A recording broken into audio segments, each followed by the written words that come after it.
Yo, yo, yo, what's going on with y'all? Let me double check my mic and stuff is good. All right. I got audio. I got audio. Man, what's good, man? This is my first time going live in a while on my own channel. Let me make sure I get these comments on, see if people come in. I'm not really too worried about if you're gonna come in and watch or not. I got a real busy week ahead of me and then next week. So I want to just get some content out to you guys. Really just to get it to you guys because normally I pre-record everything and then I go back and edit it, but I may not have that time to do that. So shout out to the intellectual soapbox. Um, when you step into the chat, you guys know what to do. Go ahead and hit the like button, and then if you like listening about tech news, learn how to get in cybersecurity. Really much we talk about a lot of things on this channel. If you like that, go and hit that subscribe button. Let me stop some of this music real quick. But all right, yeah, man. So today, what we really be talking about is, if you don't know, Meta, which used to be known as Facebook, laid off about like 11,000 people from their company today. And you also know that Elon Musk owns Twitter, and so he laid off some people for the reasons don't even make sense. The math isn't mathing why Elon laid his people off. And I found like a job tracker with like some tech layoffs, and we're gonna like probably maybe talk about like shit you're still getting tech, and I'm gonna look at like also why cybersecurity is still a very good job choice to choose going into 2023. But without further ado, man, I want to go ahead and get into the first article for you guys, and then we're gonna read it together. Let's do this.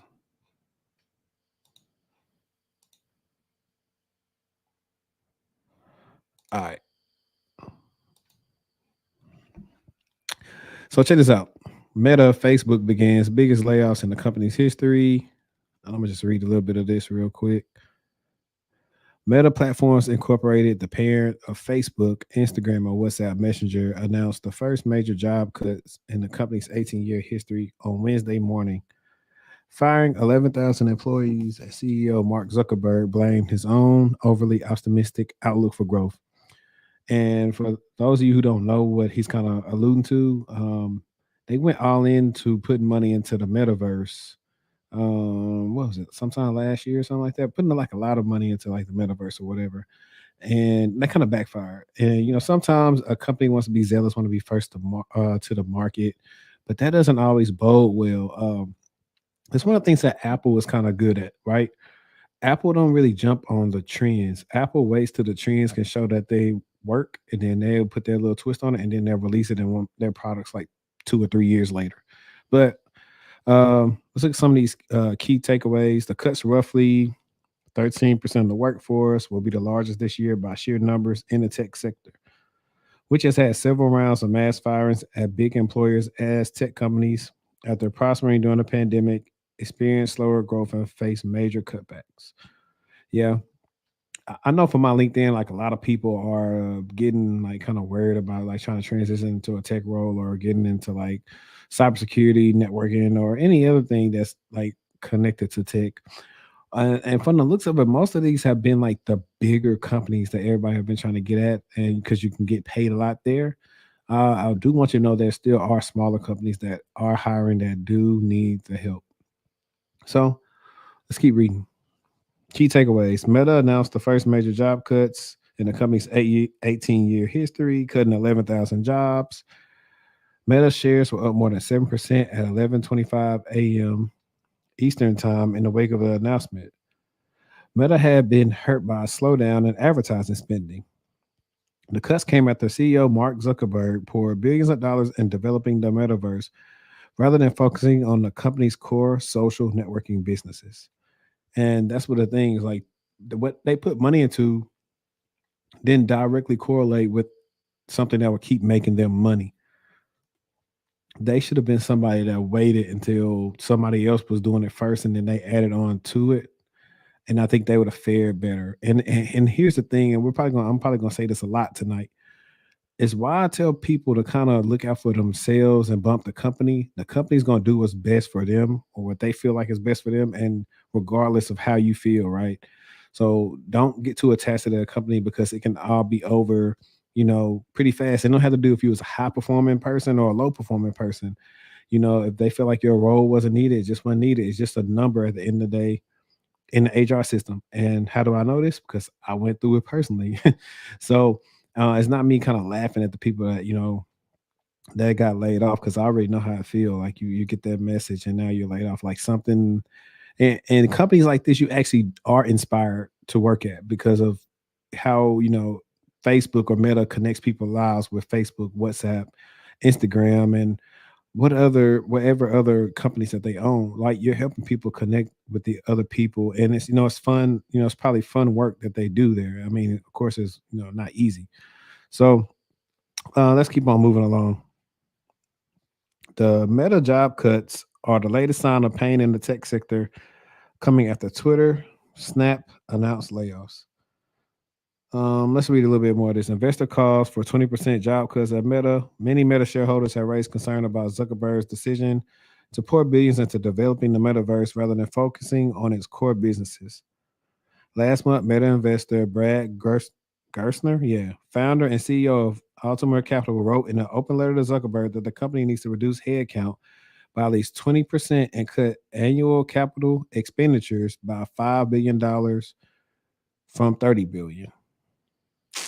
Sheesh. See, Zuckerberg said in a letter to employees that his overestimates of the company's prospects had led to overstaffing. He also acknowledges shifting resources to a smaller number of high priority growth areas, including the metaverse. All right. I'm gonna read this too because it's pretty interesting, and then we'll go back into something else.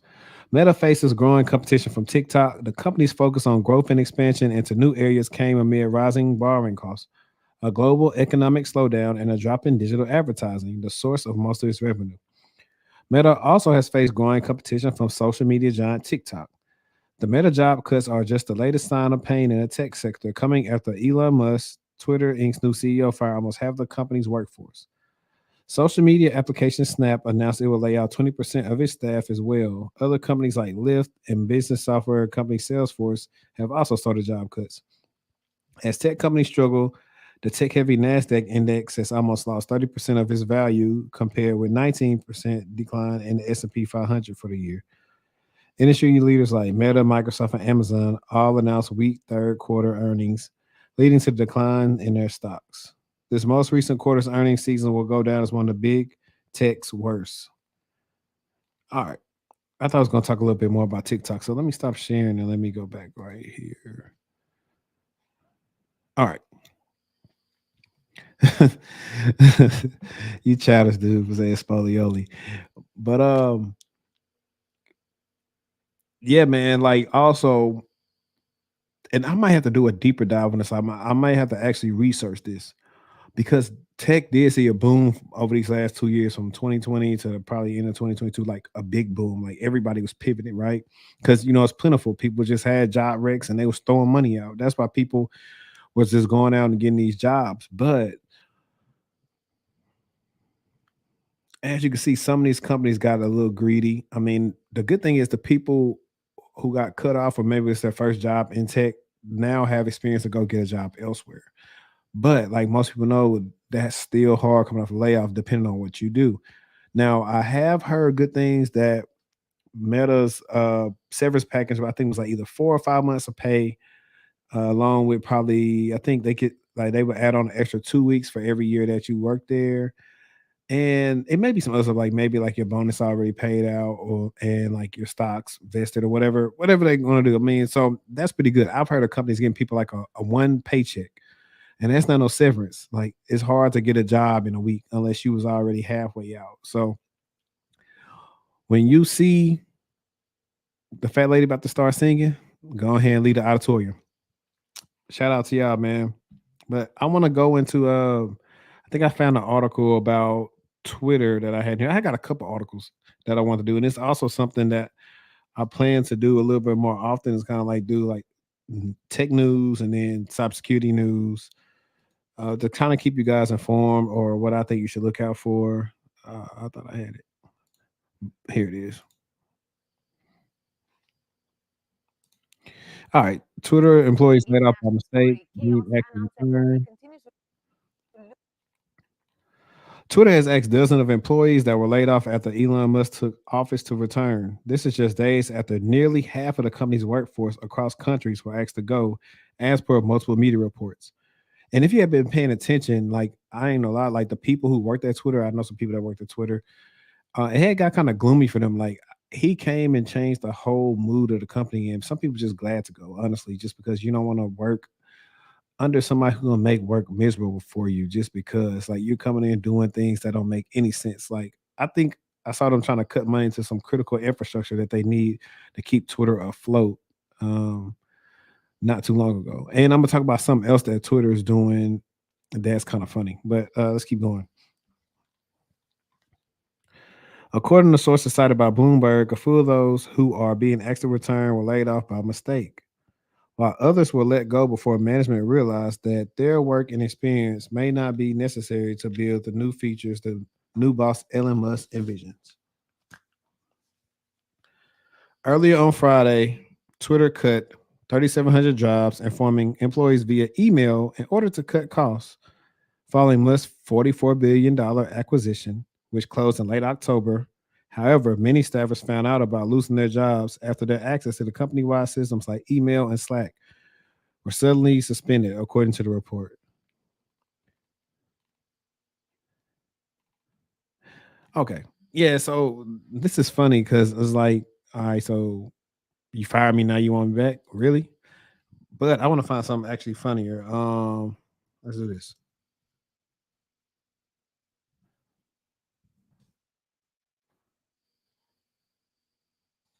So, backstory, real quick. Let me stop sharing. I'm gonna do backstory. So, backstory, real quick for y'all that don't know this. One of the features that Ellen was trying to is or has pushed already. Is Twitter. Twitter Blue was already out, but now he's up the price to like 7.99 a month, and they'll give you a blue check mark, making everybody feel like they're verified. However, this isn't really true verification.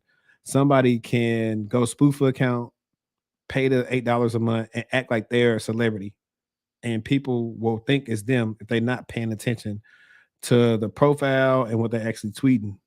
So recently there was an incident with LeBron James that happened. I think it was today, and we're gonna read the article real quick because it's actually pretty funny. Let's go to this article real quick.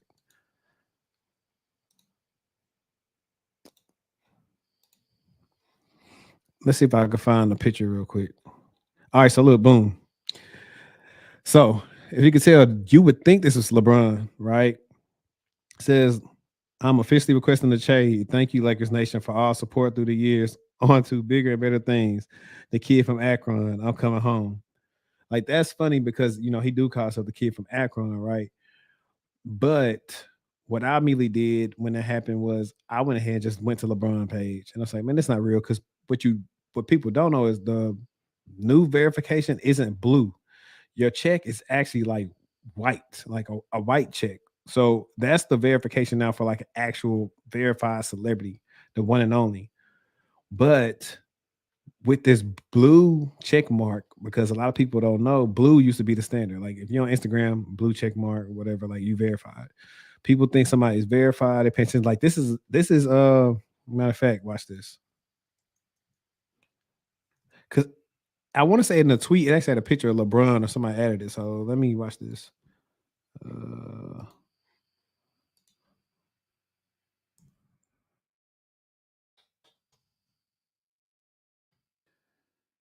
all right, so look, you're seeing right now. That's the same picture LeBron got, but it's different backgrounds. And see, look, this is not blue. This is a real check right here. And so I immediately went to his tweets and replies. And so that's how I knew it wasn't LeBron. This is like the last thing that he put up or he retweeted or whatever. So that's one of the issues that Elon has brought on with this new Twitter Blue thing. Do y'all, yeah, if y'all got Twitter, y'all gonna pay that 8.99 for Twitter Blue? I don't think I am. I mean, I'm still using the profile. I mean, the platform as it is now. If it changes to where it just is not as what it used to be, I'm going back to MySpace. Like I think I tweeted like there's only one person that could save social media right now, and that's Tom. For y'all youngins, if you listening right now or whatever, like MySpace was ahead of its time. Like we really need to have it back. Like I think I seen Instagram exploring a MySpace feature that we had years ago. On MySpace, you could have a profile song, or if you added embedded a player, you can put a playlist of different songs on your page. Some people came to your page. You have different. They can interact with different music on your page. But for the most part, everybody had like a main song or whatever. Like I think my first song. Shout out to Keep It Techie, man. Shout out to my boy Josh. I think my first song might have been. I think it might have been "My Love" by Justin Timberlake, if I'm not mistaken. If you in the chat right now, let me know what your first song was on MySpace. Yeah, hey, that's what I'm saying. I really do like, because think about it. One of the ways that you kind of feel out a person is kind of what they listen to. But I listen to a lot of stuff that people probably wouldn't think I listen to. Like right now, I probably know, and I don't know if my cousin's still in this chat, but like we grew up on like the boy band, like the pop boy band era. So like we know the NSYNC songs that people don't think we'll know. Like we can go and do karaoke and sing an NSYNC song that when nobody think we would know, they'd be shocked. But that's dope, man. So I actually want to show you this tracker. Like AB, I think it's like ABC News has came up with this tracker that's that's been tracking some of the layoffs. Where is it? Here it is. All right. So here's a layout tracker. Meta has the most. Twitter did 3,700. Snap 1280. Stripe. Now Stripe also did pretty well from what I saw on their severance. I think they did like 3 months severance and something else, right? Robinhood. But these are all, you know, companies for the most part. Well, Stripe is different. I mean, they're still gonna be fine because payment processing, but they do invest money into entrepreneurs and people can and people startups and stuff like that. So with the economy like that, I can see why they had to kind of scale down some. Chime as well. Like so, this is pretty interesting. Lyft. I don't know if I see Uber on here, but what I will say though, for people that are wondering about like the job search. Hey, shout out to you, Kev. Shout out to Kev Tech, man. He's all right and he likes anime. um I would say in this job market, one thing to pay attention to when you're looking for a job, especially going into 2023, who knows like how long this fiasco is gonna last.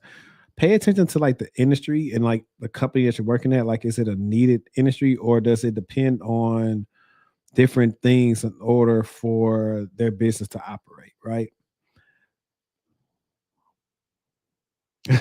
See Murder Like a Jungle was my first song. Now we probably be Chet Baker, Almost Blue, that I'm older.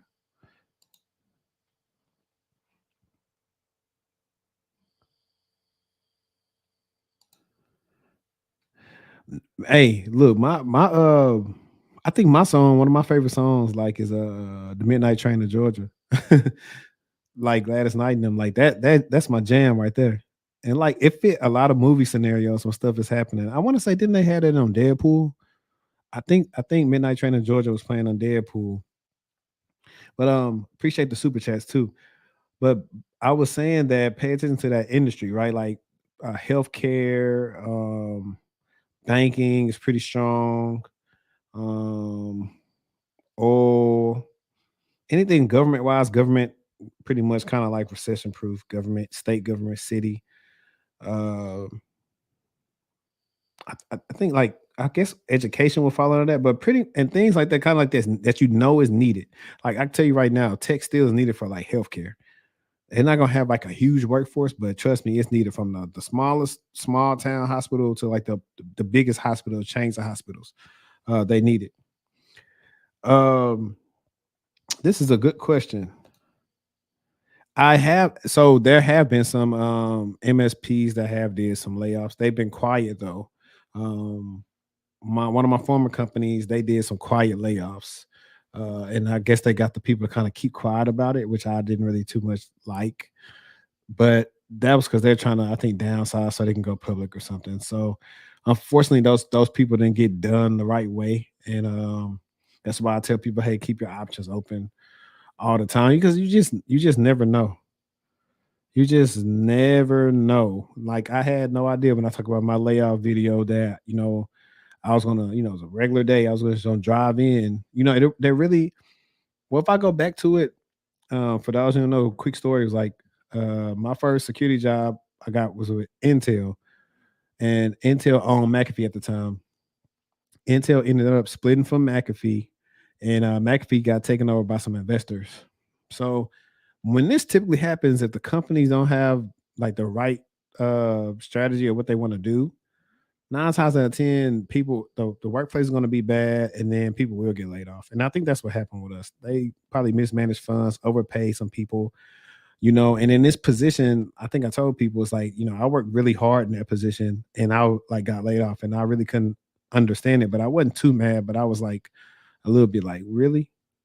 So, but after then, like my heart has been hardened towards like employers. Like we can share a bond, but I know at the end of the day, you got to feed your family. I got to feed my family. And that's really what I pay attention to when it comes down to all this medical coding. Yeah, I mean, they need them. I mean, like I'm gonna get into like one of the next things. Let me see. Speaking of, I think ZDNet has this article about cybersecurity skills being essential in 2023. So cloud and coding being essential. So check this out. Let's read this real quick.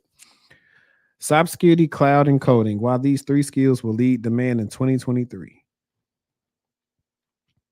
the demand for digital skills has accelerated considerably. Oh, that's messing me up, man. I've been up on considerably in 2022 as more companies lean on technology to innovate and future proof their business. The pool of available software talent capable of achieving these goals continues to shrink. While this has created considerable hiring challenges for companies, skilled technology professionals have found themselves in a very favorable position when it comes to job opportunities and negotiating power. And that's true. I actually did had a big post about this on LinkedIn. Was it this week? It was either this week or last week when I was talking about like the shortage in cybersecurity really is geared towards like mid, senior, principal level. And also while some companies are having issues hiring for those positions, and why also entry level is so tough to get into, but after entry level, you have the benefit of actually having more options than you did when you were trying to get in because everybody doesn't have the skill set that you have being mid and senior level. So it makes it easier for you and it makes it easier for you to get more money as you continue to build your skill set and you keep on your career. So that's why I always tell people you don't have to go for the home run in your first cybersecurity job. Get what you can, at least that pays your bills. If you can get more than that, I'm for you getting for whatever you can. But I'm saying like, hey, if it could pay your bills and it's more than what you was getting, take that, stay a year, 6 months, whatever you want to do, then move on to the next role, get the next bag, and keep on building your skill set like that. Looking ahead to 2023, the picture remains much the same. While the risk of a recession will prompt more companies to slow or freeze hiring in an effort to cut costs or streamline, the effect on technology hiring will be comparatively small. Indeed, even in an economic downturn, technology remains for now at least a pretty safe space to be. All right. One sector crying out for talent is cybersecurity. The number of open cybersecurity jobs worldwide grew 350% between 2013 and 2021 from 1 million to 3.5 million. And if you guys also followed me, my last video, I think I released it last Monday, was about like, are there actually entry level jobs in cybersecurity and even just the regular cybersecurity jobs, and how I showed you guys on, I think it was a cyber seek map, how they were conflating different roles with cybersecurity, though those jobs have cybersecurity elements, they're not just primarily focused on cybersecurity. So I was saying these numbers are a little bit skewed. I don't think it's 3.5 million. It could be 1.5, but I don't think it's 3.5 because if it's 3.5, why is it so hard for people to get jobs? And I'm gonna leave it at that. Simon Hepburn, CEO of the UK Cybersecurity Council, says the demand of cybersecurity skills in the UK is particularly pronounced with an estimated 14,100 roles currently sitting unfilled. And that's a more believable number than what I just read.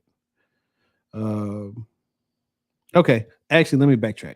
Worldwide, if it's 3.5, That could be doable because it's worldwide. I was under the assumption it said in the US. So it could be 3.5. Now, when it comes to the US, I don't think the number, I think they said something about 750,000.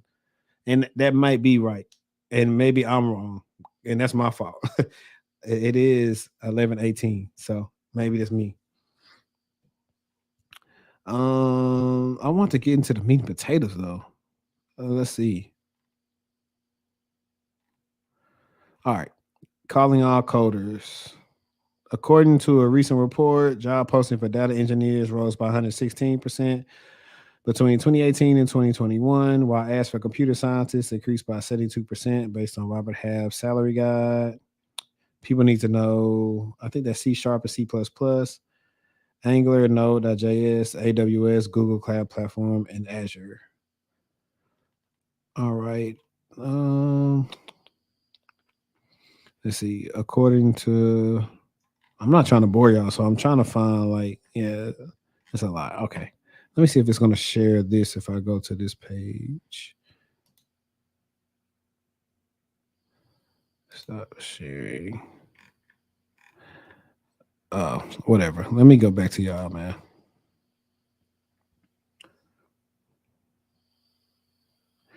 Jalen Jones. Yeah, I do. I consult people that want to do anything really in IT. I talk to people that want to do like, cloud engineering, cloud security, security engineering. I just always use like, even today I had a consultation with a gentleman that's like in finance right now. And here's a free gem since you guys are up on the stream with me, right? Easier way to pivot is to stay in the same industry you're in, but then try to get that different job you're in. So, like for example, the gentleman I talked to today was already in finance. So I was like, just try to get a cybersecurity job in finance because you already understand how most financial companies make their money. So that's what sometimes like you'll see some jobs they'll say financial finance or whatever experience, preferred. And I found like a job brick that showed that.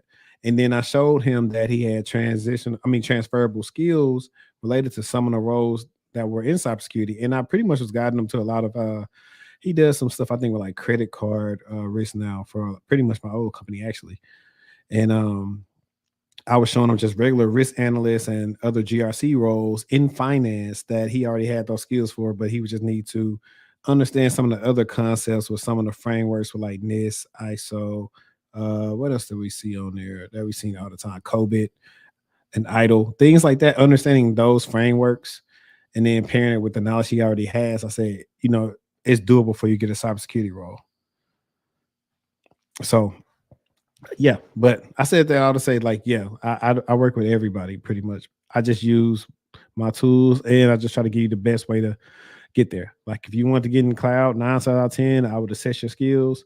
And I was like, if I would think you would actually need a program to get there, then I would say, hey, go holler at my guys that level up in tech, um, at Broadish Palmer and Brian Witcher. I would tell you to holler at them because I see all the people that they help that they put into the game when it's come to cloud.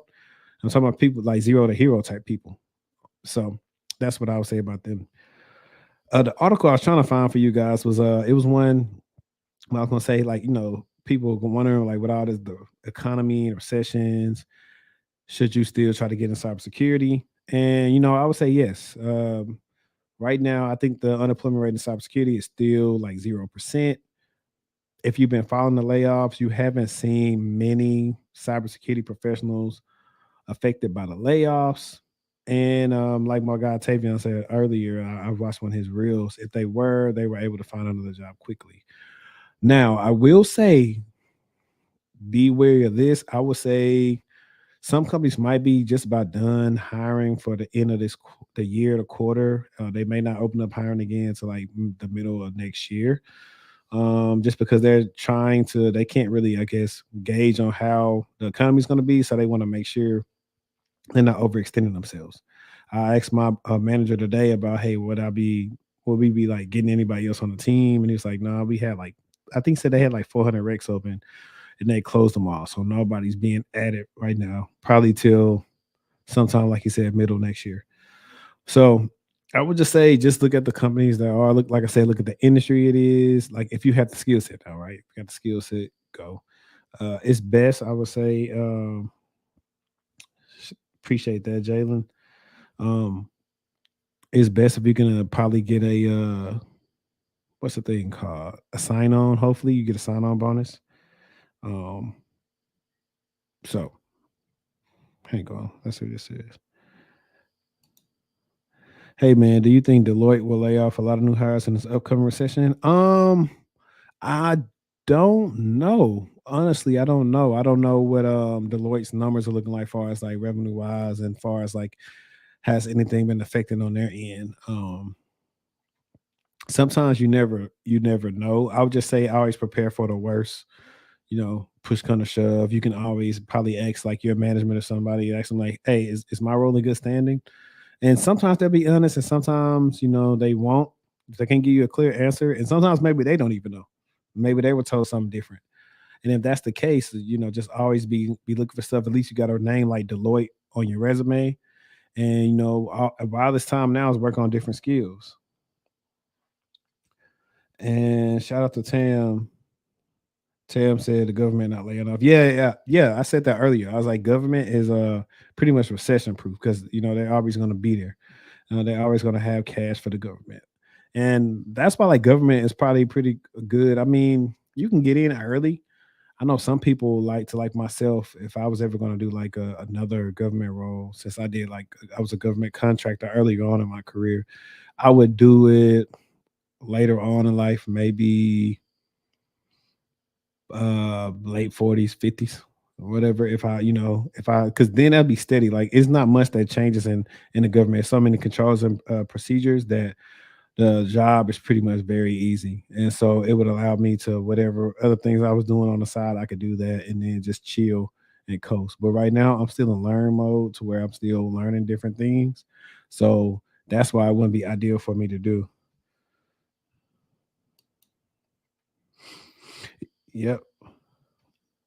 I agree. I agree. And I think it's a good time for everybody right now. Well, not everybody. When I say good time, people my age, like when the recession in '08 happened, I was like in high school. And then I went into college in the recession. So I didn't really feel it, you know. I didn't really see nothing different really from my family wise either.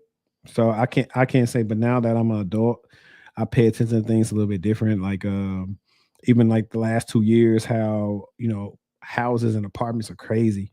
Like interest rates are high. Like people aren't going to get houses right now. I know people are trying to wait for them to crash, but that might not even work either. They're going to have to like fix that eventually. Or what's going to happen is some people may not be able to afford the houses they get. Right. So we got all those things going on, man. And then food is going up, gas, look here and there. Some companies are trying to make people come back into work. Okay, here's another free game, another free tip. On-site roles or hybrid roles, a lot of companies can't fill them because people don't want to come back into the office. And I understand why. Like today, I went in, somebody was coughing. They wasn't right by me, but I was like, "Fam, why you came to work coughing?" But if you want to get your way in, get a job, hybrid on-site, do what you got to do to get a role. That's what I would do. Let me see. Like, but see, I like hybrid. The max for me is 2 days. Three is like too much, especially if the commute is longer than it needs to be. Like you got school traffic, and sometimes you got to wake up. You got to go to sleep early just to wake up before you can beat school traffic to get there. So now you done lost like 2 or 3 hours of productivity. It's just that I think that's the issue. It's like if you don't have to go in, like why make me? Like I know the people saying, "Well, we paying for this office space." I'm probably willing to bet to tell you that most people in the office would much rather be at home than having to be in the office. But then again, I know people that go into office just to get away from their family, and hey, listen, I totally understand that. I totally understand why people take the long way home. I understand that, man. I understand why when you get home you stay in the car 30 minutes. I understand all of it. You got to get your mind right. You know what I'm saying? You've been up since 5 and 6, and you ain't trying to hear all that riffraff with the kids when you get in. Yeah, you can get in one day and possibly a day and a half. Man, some companies saying 3. Like I told a recruiter reached out to me about some, and I tried to entertain it, but when they was like it was a mandatory 3 days and it was too far away from where I stayed, I was like, no. I dealt with that before and I didn't like it just because it when they make it mandatory, it make it so awkward on you, like getting there, especially if you know for a fact you got to be on the highway by a certain time to not be stuck in traffic because you stay so far out. Like, you know, it's a mess, man. Excuse my hair too. I gotta get a haircut in the morning. And also if you watching this right now, I'll be in Afrotech next week. So that's the reason why I did this here because next week I may or may not be able to record. Now I may do a live recording. Me and my dude, the sock coach E. Thomas, we may do like a live recording with me and him in the same area, like first time meeting. So we may do that. But hopefully some of you may be going to Afrotech. Us will be in Austin this year. I think it's did pretty well. I know I was on a call about it from work, and like all the things are sold out. Well, most of the hotels are sold out. I'll be working the booth at the JP Morgan booth. I think I'll be working like one shift, I think. So I'll let y'all know about that and y'all can come holler at me. Uh, but I'm just looking to meet some new people, network, and let people know about me, and honestly, just not be in the office. Like I'm staying in a good hotel, getting those corporate rates on the hotel. So I'm with it. What's going on, Taylor? What's going on? And y'all let me know. Like, should I? I've been contemplating. Should I go live more? Like the next times I go live will be a little bit more structured, and it'll actually be a little bit more engaging. Like when, like if I have people on, like I was trying to get E on tonight, but I think he was busy. But I've been thinking about doing like a podcast episode and then like a weekly news cycle episode because like it's some stuff that I wanted to cover. Let me see my phone at. It's some actual stuff I wanted to cover real quick. How about them Astros? And shout out to them. They won again. Let me see some.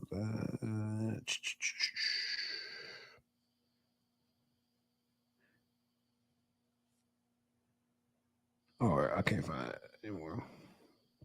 Also, I do want to talk about like real quick on LinkedIn, like funny stuff that I see like on my page. Like I try to call it out, but like it's been some of these influencers saying some weird things about these layoffs and trying to correlate them with quiet quitting and it, other it's just a whole bunch of weird takes. And I'm like, no, man, that's it's not having to do with it. I told one guy, I was like, hey, the reason the layoffs happen is because companies at the top made dumb mistakes and didn't care about the employees, and that's why they had to lay them off.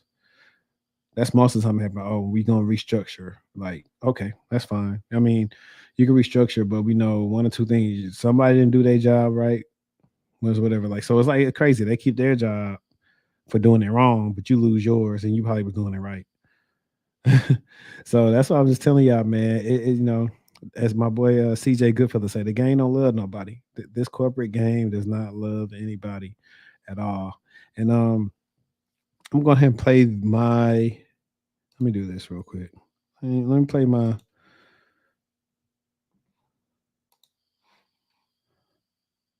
commercial real quick for y'all. Checking my LinkedIn Learning Course. Familiar with social media?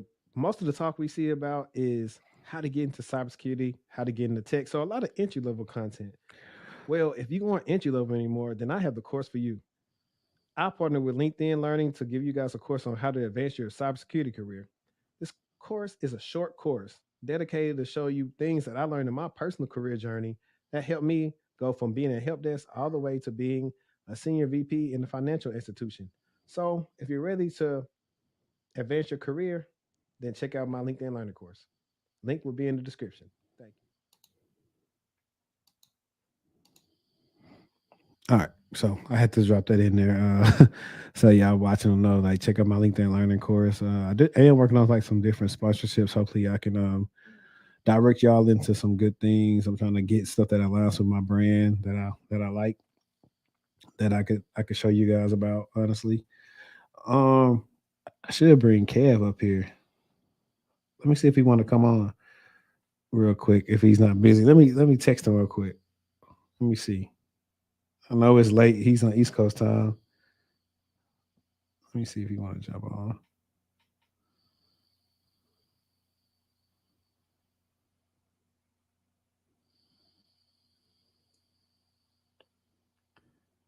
Let's see, guys. So I just text Kev if he want to jump on the stream. If he don't want to jump on the stream, then I'm probably going to end it like in 5 minutes.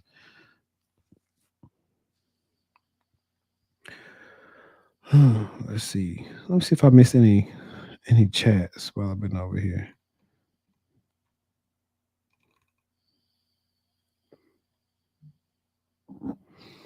Okay. He said sure. So all right, I'm gonna put the link. Copy. All right.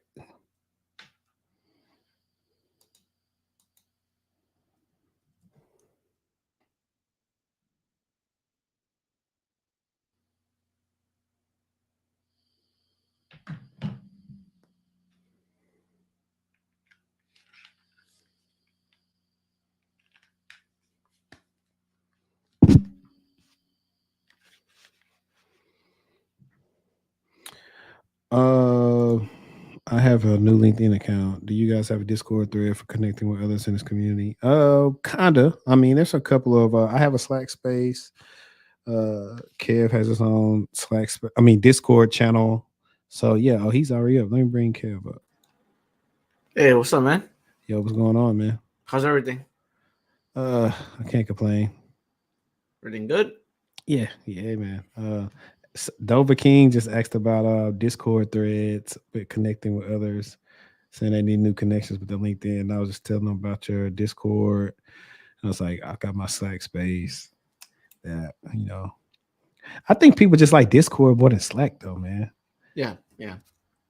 I don't like.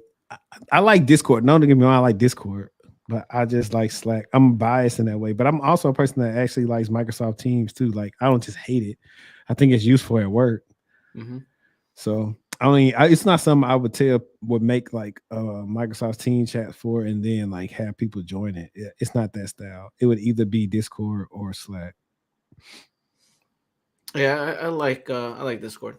So Yeah, Chris McDonald said Discord is way easier to use. It's like I don't know. I don't think so. Now I will say what I like. I think it's a little bit more customizable because I have to go through too many like loops to figure out like, hey, I want to put a bot in here that helps people out when they join. Like, right. And it seems like Discord does make that easier. Everybody Discord I've been like a bot has like helped me out. Like when I come in to do this and that. So mhm. I will give Discord the edge when it comes to that. Yeah, Man, what you doing up over there, man? It's just, it's the, I literally was just having a beer, oh, just okay. hanging out. Yeah, I was like, man, well, I'm off tomorrow, Friday, and then like I said, the whole next week I'm off. So using pounds instead of bullets isn't smart UX design. I don't know. I think that's a staple of Slack. I think that's a staple. That's what initially when it first came out made it unique. Uh, Hmm. but that's just like I said, that's just me. I've never researched that, and then maybe that'd be something I research. Look, what he talking about your Yankees, man. That's fine. I'm not into sports. I'm into boxing. You know that. Yeah. So Yeah, I just knew that I knew the Astros won. I think I forgot what I seen undisputed on there. Yeah, me and it's a couple other people I found out that was into boxing because I was telling somebody about like my my backstory is like how I got decent on YouTube was like for 2.5 years, almost 3 years. I had the boxing channel, and trial and error with that is like what really helped me with this. It really helped me with a lot though. Like the more you speak, you get more comfortable with talking to people. Like regardless, I mean, you might get a little nervous, but once you start going, it's. I, I honestly think that if you make a YouTube channel or you make a YouTube video or just be on YouTube in general, like you actually get amazing soft skills after that. You actually build your soft skills, and when you go and do a job interview, you feel so much better. Like you're less nervous with dealing with people, dealing with customers, dealing with clients. You're like, oh man, like I do videos all the time, right? Oh man, this is so much easier Hmm. compared to actually interacting with people. This is not that bad. So I think just making videos, recording yourself, and just interacting with people, and just putting yourself out there, I think it's gonna help you out. So Yeah, it's helped out. It's like helped out. Like, I mean, like I said, this is well, it's like late, so this is like the gym hour. Like one of the reasons why I tell clients, hey, I don't care if like it's a YouTube channel or a blog or a podcast or just doing more things on LinkedIn. I tell people to brand themselves is because it does help out. Like if the director or hiring manager tries to research you and they can find out you got content and they go back to listen to how you talk or some of your content and they say, oh, like I've had, hiring managers say, oh, I saw your podcast. Like I like your content, and it's cool. It's kind of like, wow, I didn't think you would see it. But the fact that it's like some of those soft skills that they're looking for, like somebody like to be like a leader, somebody who's willing to talk, somebody who's willing to mentor, like those things are technically already demonstrated on our YouTube channels. yeah, it's very important that you know how to talk because and I spoke about this with help desk. Like Hmm. you don't want to make a customer feel stupid. So like a lot of people that work IT support or just deal with customers, like sometimes that the person you're working with, they're not the most tech savvy person in the world, right? Right. But at the end of the day, you don't want to make them feel stupid. Just do your job. They have like a dumb issue, like the computer's not on. You just turn it on and then go away with your day. That's it. Like don't make them feel dumb, man. That's just that you shouldn't have to do that as an IT person. Then you build a better reputation for yourself. So then it's like, oh, okay, I want to call Kevin because he makes me feel stupid. So you don't want to do that as well. So just build a reputation and make sure that you make the customer feel good and take care of them. Yeah, I know. Like I used to tell people sometimes, like if I didn't really want to like handle their call, if I had something I wanted to do, I Mhm. would kind of get them off the phone quick enough to like, hey, if the issue persists, like call back, use the ticket number, use the ticket number, call back in, because sometimes I would know based on the call how long it'll take me. Like, okay, dang it, okay, boom, it's pointing to the wrong exchange server. Okay, I know how to do that in like 3 minutes. Man, they not receiving emails, but they have like storage. It must be like the application storage that's taking up and why they're not coming in. So hey, let's go make you some archives. Like it was like once you got the groove, it was kind of simple, but you'd be surprised on there. But then you get the ones that like um when we had to support the federal air marshals and they just threw us in a line of fire. So imagine, let me see, what's something when you started off that you might have been a weekend like supporting, right? Me, it's always been customer service. I'm not really sociable. I'm sociable now, but before when I started IT, it's just like I don't like talking to people. I was that guy. I was that controversial, that typical guy that would hide like by a computer and not interact with people because I was scared to talk to people because I don't know what they're gonna say to me, right? Right. And then one day I broke out of my shell. So Yeah, no, I was referring to something like technical, like a software or something like that. That you used to be weekend or something, right? mhm. Like for us, they had us helping the federal air marshals, but we had never seen the things that they were using at the time. I can't remember if they were. I forgot what the application was, but it was something we didn't have any documentation on. So we're like freaking going crazy in our minds trying to help them out because we know how important it is that hey that they have internet on their phones, they can receive their emails because their job is critical, and they're getting upset, we're getting upset. It's like they don't know that hey they just flipped the switch on for us to handle these guys today and we don't know anything, so we're making documentation on the fly through the calls, and that's probably like probably probably the worst experience ever I experienced, but like it kind of like prepared me in the future for like to be handle anything because I know in those situations like they could be life and death for somebody if that air marshal can't do their job right. Yeah, And yeah. which is why um speaking of that, I'm glad that you're on here. We're talking about help desk, right? I had a guy that I was helping, and I think he does help desk, and then they do stuff like I think for policemen, so like IT for like the police academy. Mm. And he was talking about his skill set. And he didn't think he really had any like skills, and I was like, hold on, don't minimize what you're doing because the things that you do to help the policemen out are very important. Whether it's them being able to log on to do their reports or evidence or anything that they have to do that pertaining to their job is actually important. So don't downplay what you're doing just because you don't think it's super special. And that's one of the things I try to get everybody to understand too. It's like, hey, look at what you do and take a step back and actually see that it's one of the cogs in the machine that keeps everything going. So, No, I agree with you. So and you know I did 4 years in the NYPD volunteer. So mhm, those soft skills are really important. Like especially when you're working any IT job, you got to have soft skills. Like I talked about that all the time. Like I could teach anyone IT. Like I could teach you IT. I could go here and train you in IT, right? I could train you in all the IT stuff in the world, but I cannot train you in soft skills. You either have it or don't have it, or you learn it over time. It's just mhm, how it is, right? Like you gotta have the soft skills. You gotta know how to break it down on non-tech. Because I work a lot with executives. I work with all the C-level folks, and all they care about is does it work or does it not work. If you mhm. if you come in and like, I went in and did this and that, I'm like, I don't care about that. I just want to know if it works.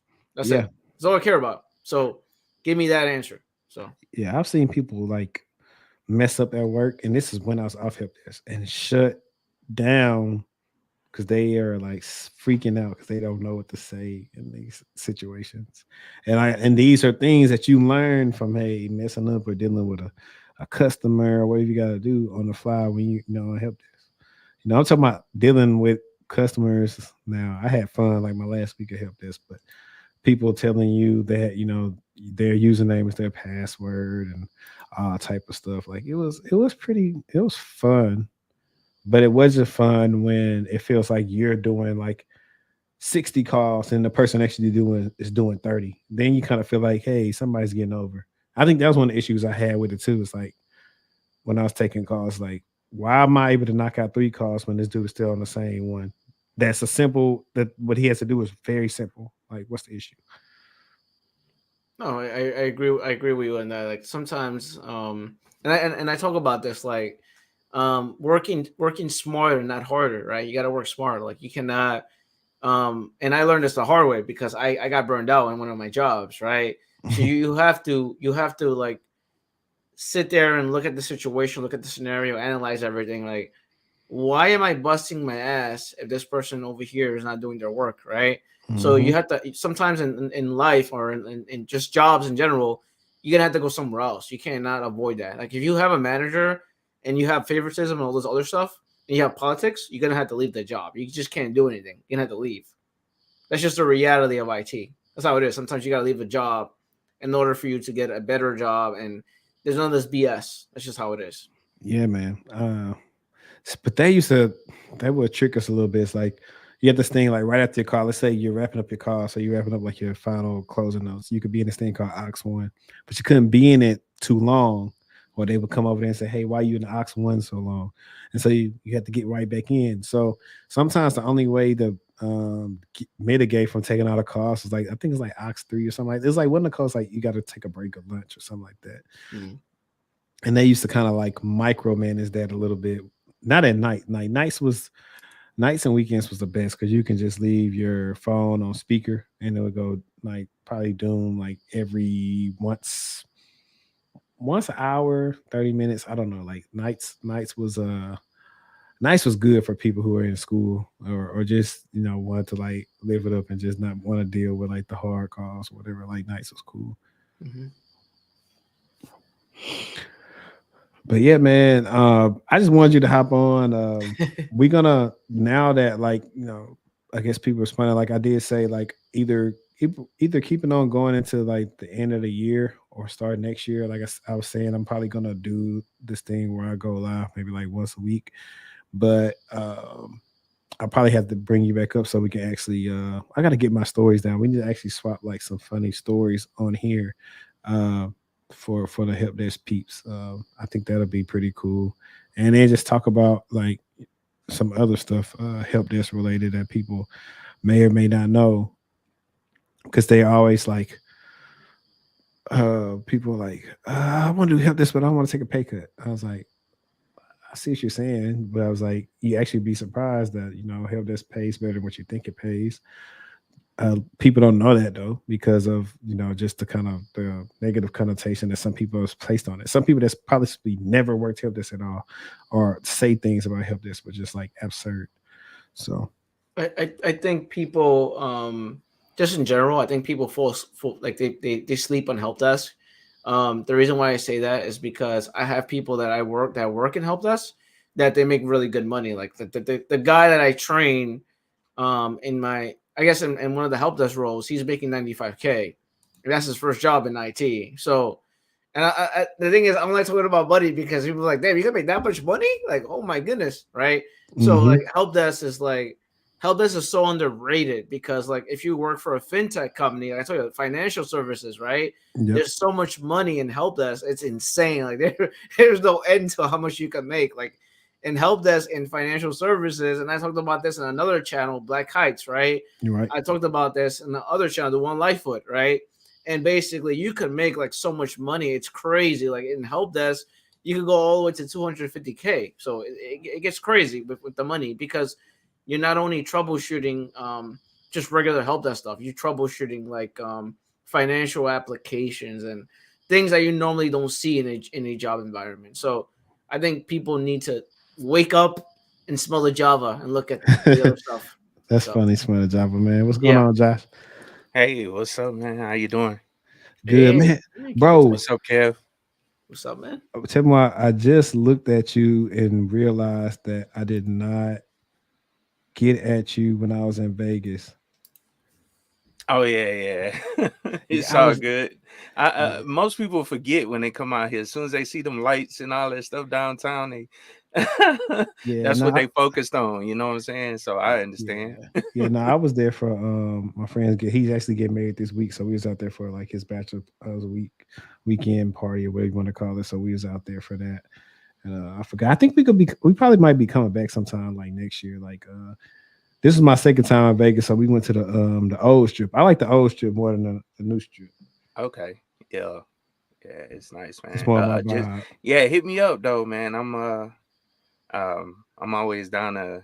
The only time I go down to the strip area is when someone I know comes in town. Other than that, I don't even go down there.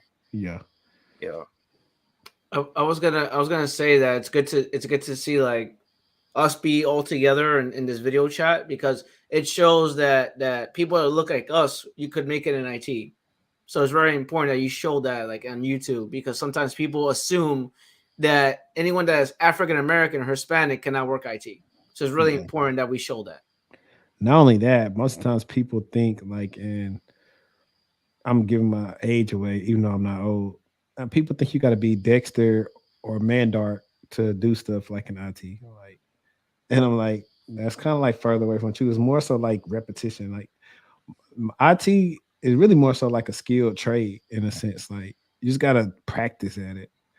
You can always learn different things, and that's how the people like get better. If you ever seen like a skills tradesman as well, like they've been doing it for like 15 years. They know what they know. They still can learn a new way to do something, but most of them they've been in like so many different environments and situations. They know how to figure it out, Mm. and that's how I see it. And then I can correlate it, of course, with boxing. It's like the same way. Like the old boxers are better than the new guys now because the old boxers fought more. They fought 3, 4 times a year. It's a similar to like IT. Like for me, even for me, like right now, like the role I'm in now is not technical, and it's why I don't like it. Is why, well, it is technical, but it's not what I like. It deals more like data analytics. So like people who like to use do stuff with SQL and looking at data and chasing around and doing Scrum stuff, like if they like doing that stuff, they can like what I'm doing. I don't. I like dealing with threats. I like being in the trenches. I like investigating and looking through logs. And so I've had to go back through and get some of those skills back because I hadn't did it in definitely in almost a year. Yeah, and I'm glad you said that. Being that that's why experience is so important. You know what I'm saying? Because Hmm. that shows that Mhm. you've been through a lot. You know what I'm saying? And you can adapt to, pretty much any environment. And kind of like what Kev Tech was saying earlier, sometimes you have to leave. You know what I'm saying? That experience kind of holds you down to get more jobs and get other jobs and move into other positions that you can seriously get paid behind. You know what I'm saying? So you got to have that experience, and that's why also, we all have said it, labbing all the time or lab every day, Shout out to the uh, one. yeah, That's shout what. out to the one. Mhm. Yeah, but labbing is important because that'll, give you that experience as well. It may not be the professional experience, working in a production environment, but it is that experience knowing that you have the experience working with different tools and different software you may run into, no matter the situation you get into. Yeah. And speaking of Josh, how do you be putting out all these videos, man? I'm just, man, Man, I'll be doing um, something and he didn't put up a like say, dang. I say you, and then Antoine will be putting out like 3 videos a day. I was like, man, y'all killing me, man. oh yeah, I can't keep up with Antoine. I mean Antoine at all, man. He's on it.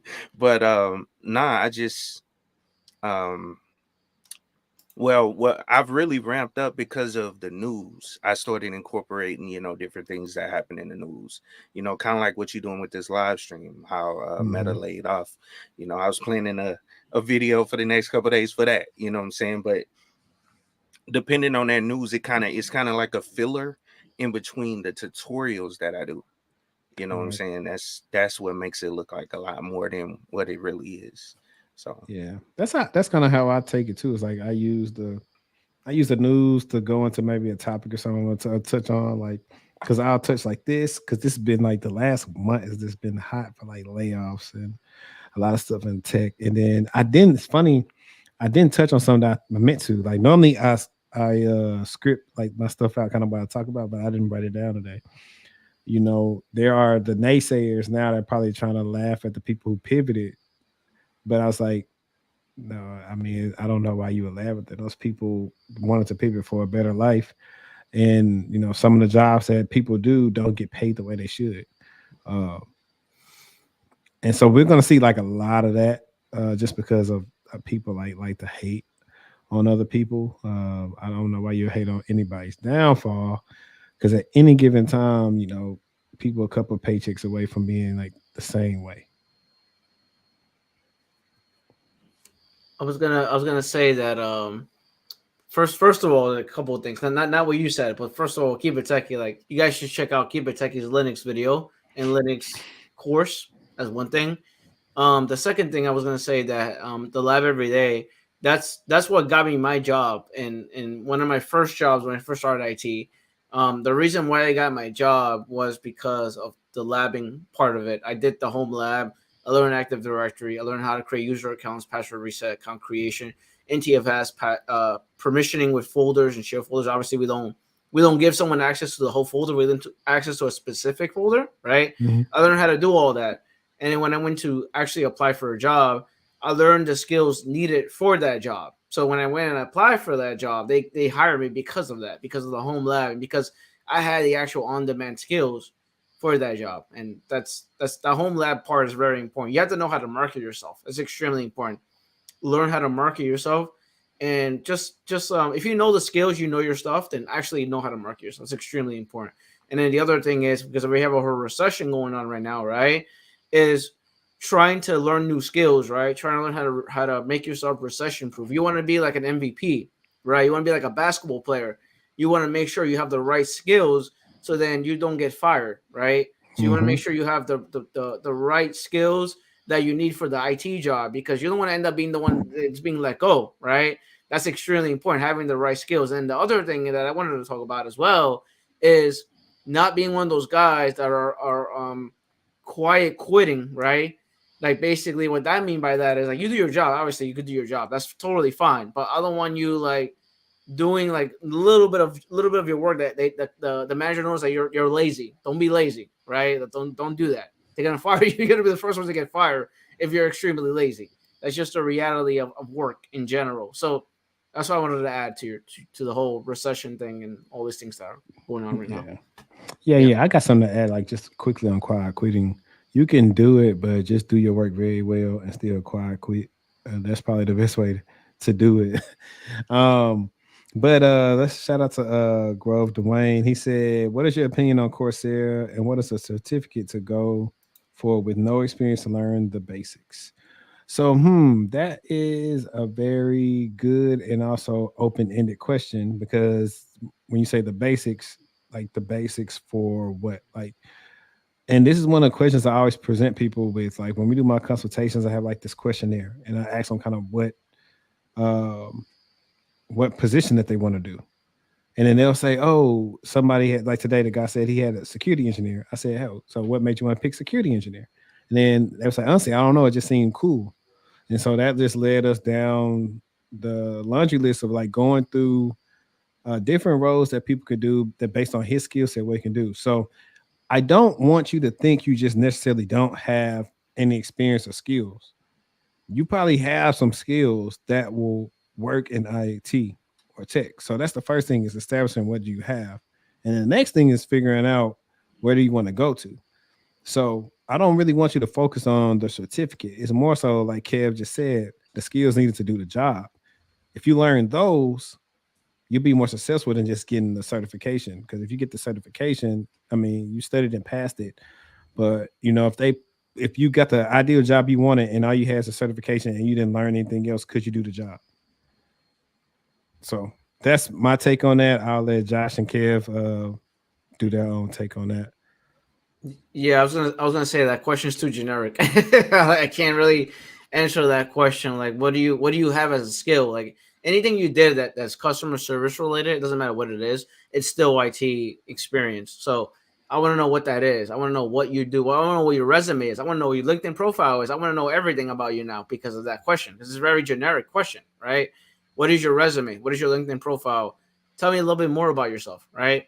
And yeah, like what experience do you have? Like, do you know how to fix a computer? Do you know about fundamentals like A plus? Like, it's a very like long-winded question to this thing that you're asking. It's kind of hard for me to answer this question. So give us more information. Yeah, I would agree with that as well. We need a little bit more information because we don't know where you are to tell you where to start. You know what I'm saying? Because like I mean, I've heard all you guys say this, but I mean, if I mean, you really have to know I mean, what starting out in order to figure out where to go. Because I mean, you could have skills that apply from whatever role that you're doing now, that apply to, I don't know, IT sales or something to that effect. I mean, it all depends on you know what experience you already have. Now, if you fresh out of high school or something, I say, hey, go right into some CompTIA certs, basic certs. If you don't have a working understanding of how computers work, you know what I'm saying? If you understand, if you've taken apart a computer, built a computer from scratch, or you probably have some of those skills, for A plus, I would take it, not probably not to take the test, but to get a way better understanding of how computers actually work outside of just building it. You know what I'm saying? So we will have to know, kind of where you are in order to, you know, give you an opinion. Yeah, I hope they helped you out, Grove. Maybe after we said that, you'll probably look and see exactly what you think you may want to do. I always advise people also do day in the life videos. The real ones that are day in the life videos will kind of help you see if you like doing that or not. Let's shout out to uh, Struggle Security with the super chat. Shout out to Gabe, man. I'm surprised. I need to ask Gabe. Gabe, you coming to Afrotech? You gonna be representing your company at Afrotech?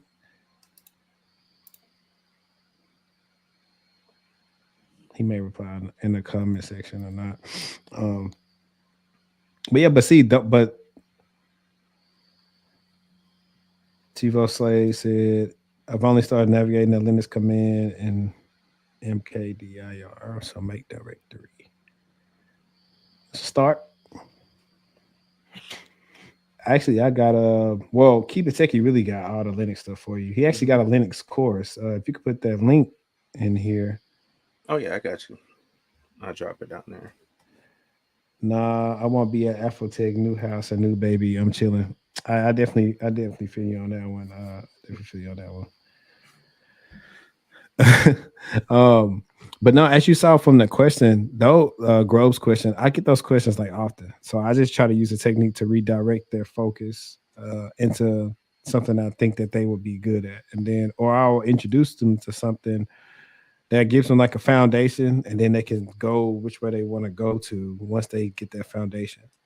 9 times out of 10, though, if a person's coming to me without like a lot of technical experience, I possibly always push them to Gerald Odger's GRC class just because of it's inexpensive, it's very good, thorough class, and most people once I give it to them, they say, "Man, I'm glad you introduced me to that," and they say, "I want to do GRC," and so that's why I just push a lot of people to GRC because entry level technical roles are very hard to get, especially when it comes to like even people pivoting from I know a girl that's like I'm sorry, a woman who's trying to pivot from like DevOps, and she has skills, and she hasn't ran into the right fit for a cybersecurity role. But just imagine that somebody with skills to be in DevOps is having an issue like switching over.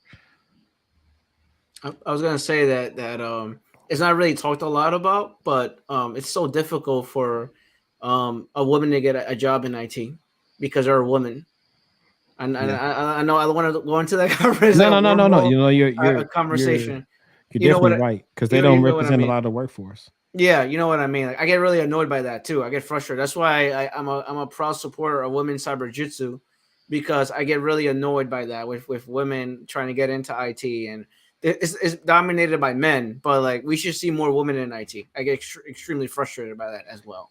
Yeah, So I definitely agree. Like I had mhm. some good, like my first couple of managers, like my help desk role, she was a woman. She was very good. Um, at Optiv, my manager at the time was a woman. She's now a director there. Uh, so yeah, I mean, I'm always an advocate for them. That's why I have them like on the page so much because most of the time, the only time I worked with a lot of women was like help desk. Since then, I haven't worked with like a lot of women. I mean, it's a lot of women when I go on campus now, but it's not the same. Like actually, like working with them. So I think in my opinion, I'm just this is going based on my opinion because I worked at a MSP company and the majority were women. I think mhm. and this is just my opinion. I may be extremely biased on this, but I feel like women have more patience with IT support than a men. Like just in general, I feel like they have more patience with dealing with IT tech issues versus a guy dealing with it. That's just my opinion. I may be biased on that, but that's just like I feel like they know how to interact with a customer and they're gonna throw a fit or get mad at the customer and they're gonna have more of a reasonable doubt to have good customer service skills with a client.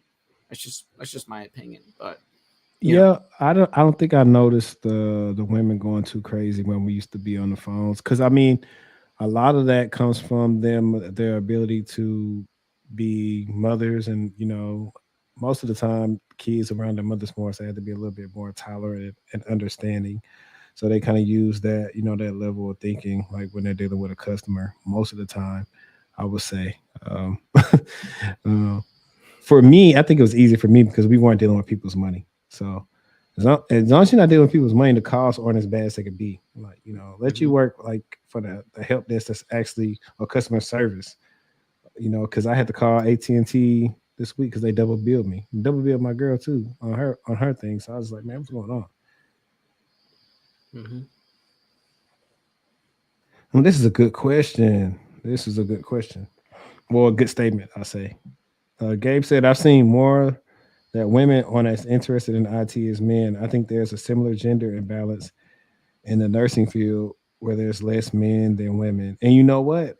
You're right too. I like to loosely quote the late Kevin Samuels. He was talking about the statistics of like men and women picking STEM careers, and women kind of gravitate a little bit more to like humanities and things that deal with like with people versus like technology and things like men do. Like especially like when it comes to like engineering or anything like that. So I would agree to an extent. I also think though it comes from not being marketed to them when they're younger. So I think that's it's too like a lot of times they don't see anybody like them. Like think about it. For example, the show Mr. Robot. It's called Mr. Robot. It's not called Mrs. Robot, right? So you see a guy that's a male hacker on the show for most of the part of the show. Now I don't know. I've only watched like a couple episodes, so I can't remember if the women on there could hack. But just the fact of the naming convention alone, like they should probably remix the show though, because I will say I tell women this all the time. I say if you want to get into cybersecurity, I would help you because the way that women go through and lurk like on a guy they like and go through like all his stuff and see who like this, who they friends with and that. Like I was like, you are doing what we do in the sim when we are doing log analysis. You know exactly what you're looking for. So Mhm. if I could translate that into you knowing, hey, what registry you look for, see where this was downloaded by who, and know what PowerShell script reached out to this site and downloaded. If I could show you that, you'll be fine. I was gonna say they're basically running an OSINT tools on the user or on the person that they like. Man, they are good. Like a lot of women should be working for the FBI right now. They should be Yeah. detectives. Yeah. Or the NSA too. They Yeah, do a man. lot. Hey, but Henry, I had a question for you as well since you work in the cyber security field. Like, have you ran into Splunk in a while? Yeah, yeah, yeah. So Okay. I got access at work. I seen you actually did a tutorial on that. And funny enough, I don't know, man. Like my Mac has been making me mad, but I actually had Ubuntu on VirtualBox that I had Splunk installed on because Okay. I did a project, well, my own project. It was install Splunk, and then I put the boss of the sock. I think 2 or 3 data set from Splunk on there, Okay. and I had installed like all the add-ons, and I was able to query the stuff. So it was pretty long, but it's fine. So the next thing is my last issue I had that I was working with was I had an Azure environment and I had an Ubuntu virtual machine, but I could not RDP into it. I RDP'd into it once, and it turned into I think I ran the command that turned it into like XRDP or X. It was something. I had to show you what I changed. I changed my Ubuntu, Okay. and and so I couldn't do what I want to. But then I couldn't RDP into it anymore. It kept on. It would flash black and not let me in. I was like, bro, this is killing me. I was getting so mad because I wanted to do it virtually because of how much like storage and stuff it takes up when you trying to do it on your laptop or whatever. Mm-hmm. But I mean, the good thing is now is you have these different places like at least Splunk lets you like download and play with it, right? Splunk, Yeah. and I love Microsoft for the fact that you could download Microsoft Defender for yourself. You can download Microsoft Sentinel. Like you can do all these things and make your own lab with Azure at the house. And you'll be surprised. Like I even like senior level roles now, like they'll ask me, hey, do you have a home lab? Like what Wow. I mean, interviewers ask like, hey, do you have a home lab? How important that is. So even the fact and just talk about some stuff you did. Like I was talking about how I had to shut off my Sentinel and turn off a Logic app because it kept running. I used GitHub, and that's another thing. You can use GitHub, and GitHub would do it at like one click and set up a Logic app for you. And I was pulling in the threat feed from Alien Vault, but it Okay. kept on running, so it was charging me money, and I forgot to turn it off. And I was telling that investor, yeah, man, I had to turn the Logic app off because it was costing me money. And Microsoft snatched that money time to time, came through for them to snatch it. But like, it's really not an excuse now. Back like 10 years ago, 10, 15 years ago, people had to go get real equipment to Yep. make their own home lab. I was gonna say that to answer your question, keep it techie. Mm-hmm. Is that my job? I do desktop support. We use Splunk and we use Okay. CrowdStrike. So in my job, like I do desktop support, like and but we're called help desk, right? Mm-hmm. We do use Mhm. cybersecurity tools in my Okay. job. Yeah, you Yeah. should get Okay. the CCFA. I had a CCFA. It's like it was pretty easy. Yeah, it's a cert. It's CrowdStrike, so just for CrowdStrike for administering CrowdStrike. Hmm. Okay. It's pretty Yeah, simple. and I don't know. Um, I don't know. I seen something about Splunk and it just made me want to look into it because I had never looked into it. I never ran into it before. And while I heard people talk about it, and I don't know if I got that link from you, Kev, about Mhm. the Vet Force Hmm. Splunk training.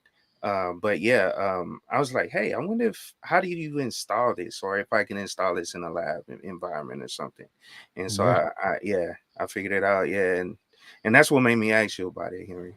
Yeah, I got so even right now I have access to Splunk. I got access to like some PDF study guides and everything just from like different commands and stuff you can use. But if configured correctly, Hmm. Splunk could be one of the most powerful tools that you can use because you can just throw unlike regular sims, they can't handle logs the way Splunk can. Splunk can handle like a lot of logs. Like I've Oh used like a yeah. lot of different sims, and like some of the sims, like for example, like QRadar used to drop logs. Splunk, we never had that problem with Splunk dropping a log, and you just put it in there. But the thing is, the more logs you have, the more granular your search needs to be, or you'll cause issues with the search head. So you have to know what you're looking for. You can't like that's one of my and I in the coming weeks I do have some walkthroughs I'm probably gonna do like on these try hack me Splunk rooms. And one of the gripes is the way they're kind of showing people how to use Splunk doesn't isn't applicable to actually work environment because it'll show you, hey, do main wildcard to get like all the source types. But in a real environment, you can't do that because it's going to keep spinning and you're not going to reach anything. You got to know to do. It's a command. It's a easy command that you can search the query that you can put in there to figure out what are all the source types from whatever index. Cool. Lyle Johnson said, "Oh, he missed. He came late. Do you guys think working a service desk for 5 months and then trying to go for a security role is too soon?" I don't think it's too soon. I tell people do 6 months to a year of like service desk help desk if they're trying to pivot because it gets harder to leave. If that's like what you truly want to do is go security, but like we said earlier, you gotta focus on the skills needed for to get the role you want. If you don't do that and you're just trying to leave just because you got some experience, you will not be successful. And that's me coming from personal experience. So don't think I'm being hard on you. I know that from personal experience of why I was so unsuccessful in the beginning. I was gonna say that I had there's a if you put my name KevTech and you put Reddit 90K, there was a guy that he watched all my videos and he went from $10 an hour in help desk and he went to 90K using my resume template and he only did it in 6 months. So he did help desk for 6 months and he went into 90K. But the reason why he got the job was because of the skills that he learned. So it goes back to skills. Like you cannot avoid that. Like you have to know what you're talking. You have to know what you're talking about. You have to actually know your shit. Like right. So if you know Hmm. your shit, then they're like, okay, this guy knows what he's talking about. I'm gonna give him that amount of money. So you cannot ask for a certain amount of money unless you know what you're doing. So it's very important that you know what you're doing and you know how to market yourself. It's extremely important. So that guy went from $10 an hour and then he dropped and went up to 90K. I'm like, oh my goodness, this is crazy. And I was looking at that post on Reddit. So just wanted to throw that in there. Yeah, you should use I put it in the chat, but you should use a command like this. Like if you're in a new environment and you're trying to see like the indexes, I mean the source types, like something like that. That way you're not trying to do index star and trying to see everything that's in there. Oh yeah, you could probably crash your server. Yeah, man. And that's the frustrating thing is like I was like I used to tell people say like Splunk will take a slight learning curve, but once you get it, get your searches down, and they will switch a little bit based on where the index is. But after that, you just put them in where you need to go. The more important thing is knowing where to look. The query thing that could be solved easily. Like somebody can help you on the query, but knowing where to go is more important than anything. So it's like the Google dorking. How you got to search in it, right? Yeah, Yeah. I actually need to do that. Like, it's some tricks that people use, and like Google, that's actually using Google the right way when it comes to like searching. Like, Hmm. I got to get on that. That's the I was gonna say that's the issue with and I talked about this like and when I train my students, right? I told him like learn what to Google, right? You have to know what to Google. Like you cannot just Google random things. You have to know. You have to reverse engineer and actually learn what you're Googling online. You cannot just randomly Google stuff. You have to know what you're actually looking for online. That's extremely important because you go here and then go into like you can just dig a hole in yourself. You don't know what you're searching for, right? So you should learn what you're Googling. Like become a black belt in Google, fool. It's extremely important. So. Yeah, I definitely agree. Mm-hmm. Yeah, I well, definitely Henry, this agree. was a good conversation, man. I'm gonna have to drop down. Yeah, good talking to you, Kev Tech again. You know what I'm saying? We got to link up, like I said, again. Yep. I'm gonna hit you. I'm gonna hit you. And Henry, we do have to link up again as well. I want to collaborate with you more as well, so we can, you know, build up a community or try to, get as many people as possible into the tech field that, you know, that we can. You know what I'm saying? Okay. Yeah. That's the way I see it. I'm with it. So For sure, for sure. And next time you come to Vegas, man, hit me up, man. I got you, man. Hey, Yeah, you too, Kev. Yep. All right, everything all was right, going so all right. fast, but yeah, I got you. I'm gonna go ahead and let you drop 5 talk your ear off. All right. All right. Y'all have a good one. Peace. All right. Take care, man. Yeah, let's see. It is getting kind of late. Let's shoot. Don't you got to work tomorrow? I'm off tomorrow. So I'm good. Oh, no wonder you said that. Yep.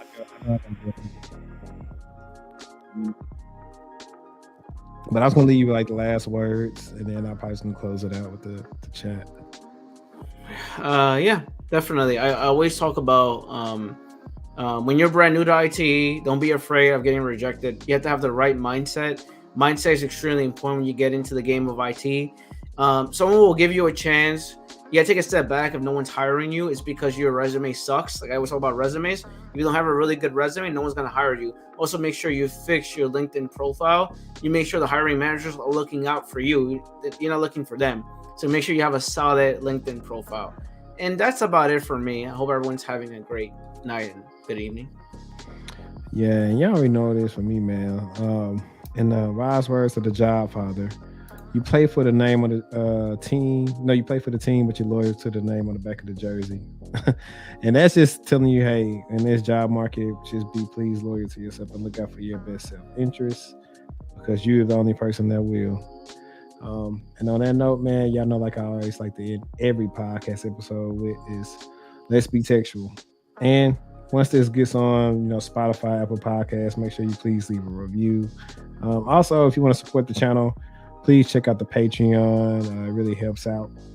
But yeah, man, appreciate y'all. And be looking out for a vlog from Afrotech and who knows, some other, treats. And they'll probably go to Patreon first, for sure.